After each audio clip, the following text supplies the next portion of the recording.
हिंदवी राज स्थापून हिंदवी राज स्थापून मोठ्या हिमतीन शूर शिवाजीन राज्याभिषेक समारंभ रास केला यथा विधी रायगड किल्ल्यात ऐक शिवशाहीचा इतिहास कोण मानित नाही कोणाला देवादी घाला देश धर्माला जुलूम जबरदस्ती अन्याय फार असा भूमीवर वाढता भार देवाला घ्यावा लागतो अवतार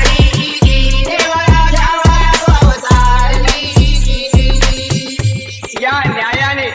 शहाजी राजे व जिजाईचे कोटी शिवावतार आला. या शिवाजी बरोबर सह्याद्रीच्या दऱ्याखोऱ्यातील बाजी तानाजी येसाजी सूर्याजी हिरंगोजी सारखे मर्द मावळे स्वातंत्र्यासाठी देहाची कुर्बानी करण्यास तयार झाले आणि त्याने स्वराज्याचं बांधून चोर